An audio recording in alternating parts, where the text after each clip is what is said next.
Olá a todos, hoje vamos falar sobre a disfunção gastrointestinal associada à sepsis. Os objetivos são então conhecer as manifestações da disfunção digestiva, a importância de preservar uma boa perfusão intestinal e trofismo da mucosa, reconhecer a importância da prevenção das lesões de stress da mucosa, reconhecer as manifestações da disfunção hepática e a importância do controle da glicemia. Relativamente às manifestações da sepsis do tubo digestivo, o que nós sabemos é que as definições são imprecisas, mas englobam algumas das seguintes, nomeadamente um comprometimento funcional do trato gastrointestinal, que pode incluir distúrbios da motilidade ou absorção, engloba rupturas da integridade da mucosa digestiva, alterações do microbioma, aumento da pressão intraabdominal e redução da perfusão mesentérica do trato gastrointestinal. Este esquema parece um bocadinho difícil, mas retrata vários mecanismos que estão na base da disfunção da sepsis, os seus efeitos clínicos e, na verdade, como é que é feita a apresentação clínica e de que forma prejudica os outcomes. Assim, se olharmos primeiro para a esquerda, para a coluna azul, vimos alguns dos mecanismos que estão na base da disfunção digestiva. Estes englobam, por exemplo, a alteração da absorção, alteração da hemostase da bilis, disfunção da motilidade gastrointestinal, alteração das hormonas entéricas, aumento da pressão intraabdominal, alterações do microbioma, alterações da perfusão da mesentérica, alterações da integridade da mucosa, alterações da capacidade imunitária. E tudo isto vai ter efeitos clínicos que passam por uma malnutrição, por colestase, gastroparálise, estase, que se manifesta por estase, manifesta-se também por um íleos com intolerância alimentar. Podemos ter também úlceras gastrointestinais, ou chamada úlcera de stress e risco aumentado de hemorragia digestiva. Quando existem alterações da integridade da mucosa, vamos começar a ter translocação bacteriana e, portanto, vamos começar a ter hemoculturas positivas devido a essa mesma translocação. Podemos começar a ter, sempre que existem alterações da perfusão mesentérica, acidose metabólica com hiperlactacidemia. Quando podemos também ter, por alterações da perfusão mesentérica, edema do intestino e disfunções de órgão à distância. Enfim, temos vários mecanismos subjacentes que podem dar vários efeitos clínicos. Na prática, como é que tudo isto se vai apresentar? Podemos ter alterações como o síndrome de Ogilvie, perfurações do trato digestivo, hemorragias gastrointestinais podem ser minor ou podem ser também major, comprometer a vida, pela translocação bacteriana que ocorre por destruição ou alteração da permeabilidade da mucosa, podemos ter sepsis, choque séptico e mesmo morte devido a infecções graves. Por aumento da pressão intraabdominal, por edema, pelo íleos, podemos vir a ter um síndrome compartimental abdominal. E tudo isso, é claro, que vai comprometer o nosso outcome clínico. E, portanto, por este esquema, que parece um bocadinho complexo, vocês conseguem ver que não há uma definição única do tubo digestivo, há vários mecanismos subjacentes à disfunção digestiva, que englobam alterações quer do estômago, quer do intestino, quer alterações hepáticas, que no conjunto podem dar várias condições ameaçadoras da vida e comprometer a vida. E, portanto, muitas vezes o tubo digestivo é o parente pobre dentro das disfunções associadas à sepsis, contudo podemos ver que não é assim tão parente pobre e pode, através, por exemplo, das hemorragias associadas às úlceras de stress ou, por exemplo, através da translocação bacteriana com evolução para sepsis e choque séptico, pode condicionar a vida dos doentes.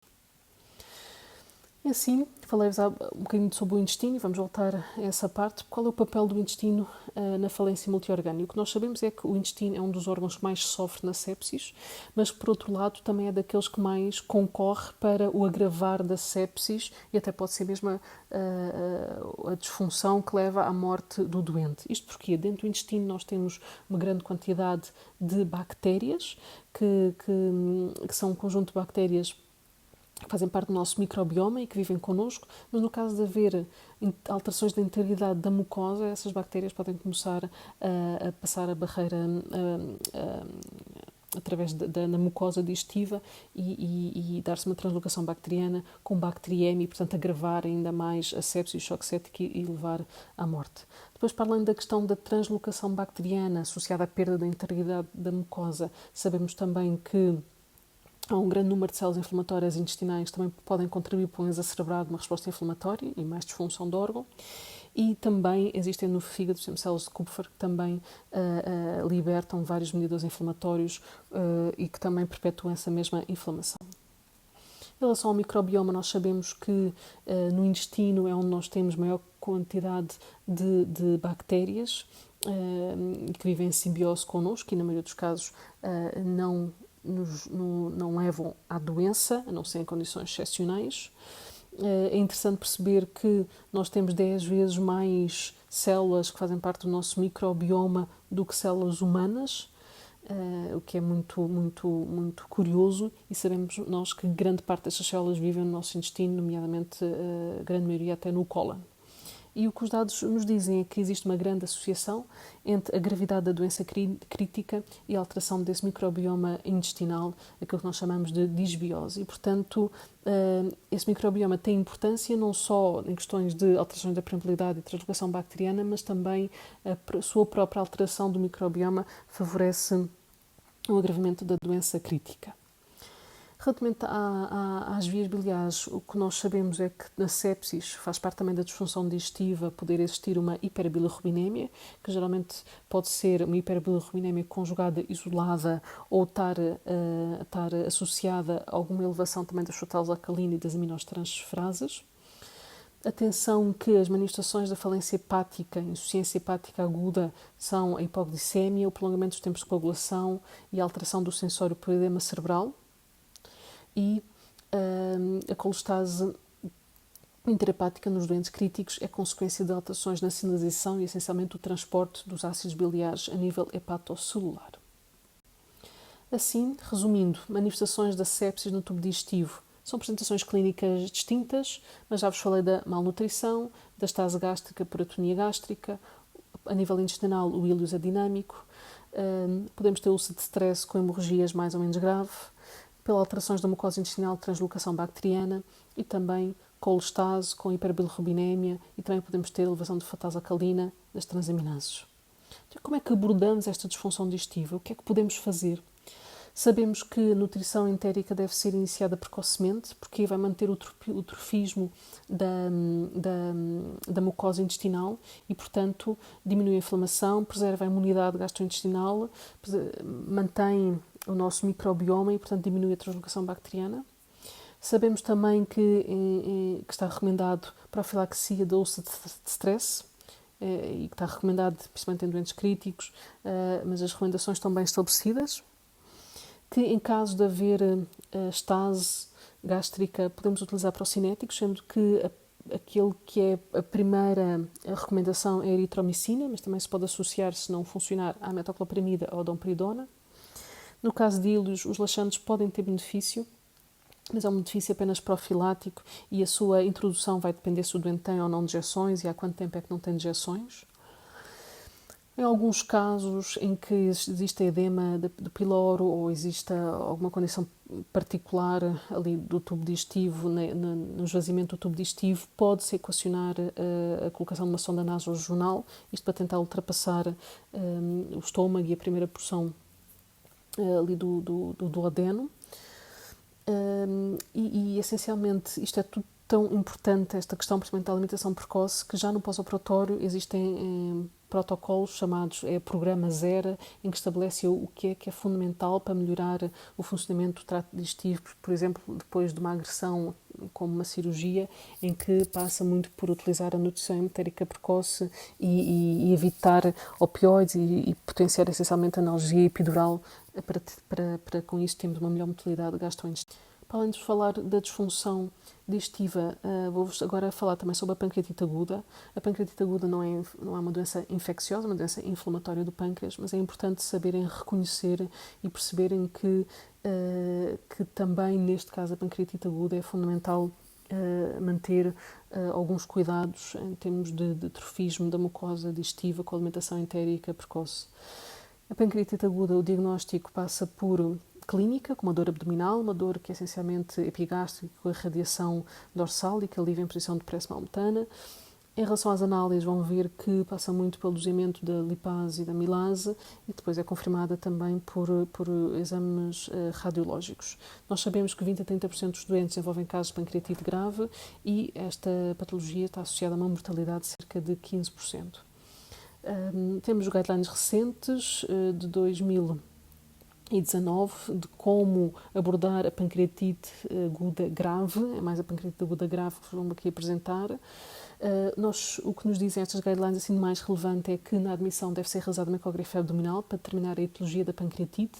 Como sabem, as etiologias mais comuns são litiásica, alcoólica e também associada a hipertriglicéridos, mas sem dúvida que a litiásica é a principal e, portanto, a ecografia pode nos ajudar logo de início a perceber a causa, isto porque se houver um cálculo obstrutivo na via biliar, possivelmente temos que ter atenção a se desenvolve colangites e como é que vai evoluindo e pode ser necessário outra abordagem em termos de intervenções, como vou falar à frente. Portanto, inicialmente, logo ecografia abdominal. Caso existam dúvidas, também pode ser realizada uma TAC abdominal para esclarecer o diagnóstico da pancreatite, mas o que é certo é que a TAC está sim recomendada, e nesse caso uma TAC com contraste entre as 72 e as 96 horas após o início dos sintomas, e este TAC com contraste endovenoso é uma TAC que é fundamental para perceber se esta pancreatite está a evoluir com necrose do pâncreas, qual a percentagem de necrose, uma vez que essa percentagem de necrose tem importância em termos de prognóstico. Depois, em relação ao diagnóstico ainda, o cutoff da amilase e da lipase sérica é cerca de 3 vezes o limite superior do normal e, na ausência de litíase biliar ou de uma história significativa de consumo de álcool, pedir sempre o dosamento dos triglicéridos séricos e não esquecer também o dosamento do cálcio sérico. Em relação à classificação, ela é classificada como ligeira, moderada ou grave. Esta classificação é baseada também na presença de disfunção de órgãos e complicações locais e, portanto, diz que ela é ligeira se não houver falência de órgão nem complicações locais ou sistémica. É moderada se houver falência de órgão, mas que resolve dentro de 48 horas, portanto, uma falência transitória, ou então complicações locais ou sistémicas, mas sem a persistência de falência de órgão.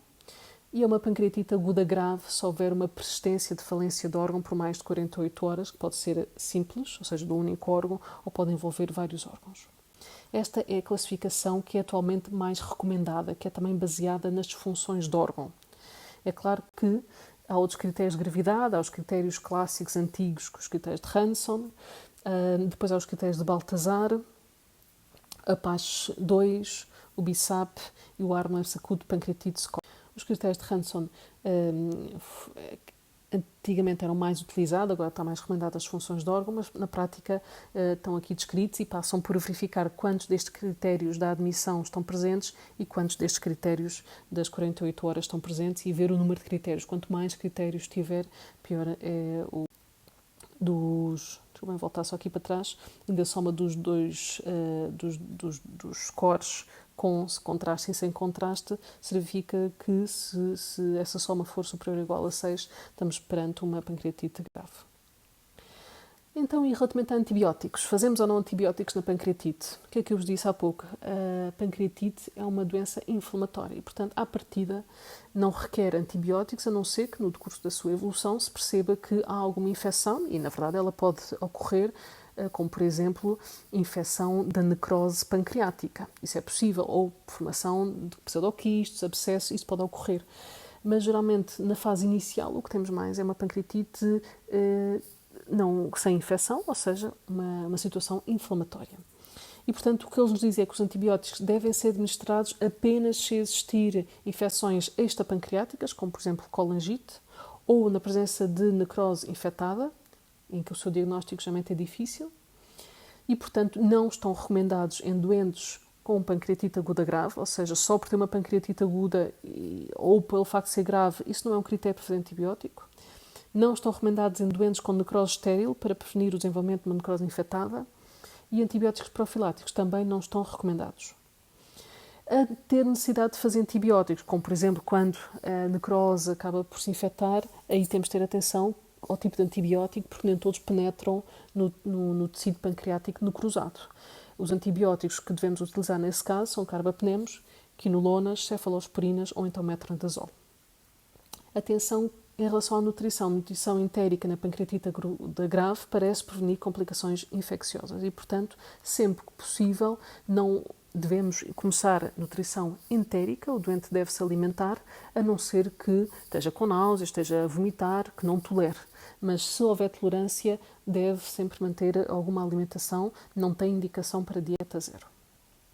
Enfim, depois podem ver com mais calma a abordagem da pancreatite. No primeiro dia, o que é que se faz? Por exemplo, história médica, história familiar, exame físico, testes laboratoriais, ecografia, alguns scores preditivos. Vai-se tentar perceber se tem ou não colangite, porque se tiver colangite, aí sim a presença de colangite é a indicação para fazer uma CPRE para desobstrução da via biliar, porque se a via biliar permanecer obstruída e infectada, o doente vai evoluir sempre com uma infecção cada vez mais grave e, portanto, não vai sobreviver. Portanto, esta é a indicação para fazer CPRE, colangiopancreatografia retrógrada endoscópica. Depois, vamos sempre manter a hidratação do doente, tentar ver se ele tolera ou não a dieta, controlar a dor, é importante de acordo com os nossos protocolos locais, e a pancreatite aguda até pode ser uma indicação para colocar catéter epidural.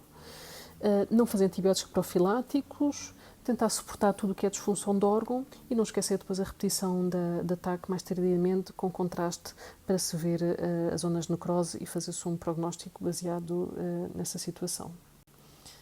Para terminar, não me querendo alongar muito, mensagens finais. A disfunção digestiva, embora frequente, é mais difícil de quantificar e tem uma definição menos precisa. São manifestações da disfunção digestiva, por exemplo, a atonia gástrica, biliodinâmica, hemorragia associada ao stress, mas vejam o primeiro slide, aquele esquema, porque são várias as disfunções digestivas e em diferentes órgãos digestivos. E atenção, por exemplo, que uma hiperbilirrubinemia pode ser a única manifestação da disfunção digestiva, mas tem que ser interpretada como tal. Muito obrigada, espero que tenham aprendido bastante e bom estudo.